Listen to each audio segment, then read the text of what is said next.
di kota birun manyang tad gedong, tamangan alun meputa-puta. Alahai adik yang putih mancung, sungguh beharum si bungong desa. Kadang deji otawa ubutong, kenoni balun kata tro teka. Siap ulun preh jaro melambung, non pakat kaum cedara lingkam. Soal jelame hai bungong dusun, hatan tanggung-tanggung lunjuk ke gata. Adatan mehintan ngan pawon, nyon kuru sung na leboh raga.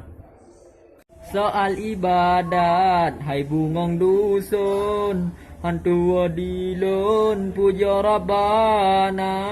Sembayang limang sabelun alun, agar hudip lun sabe sejahtera. Adatan kaya ngan rumah gedung, Allah pelindung sabe tip masa.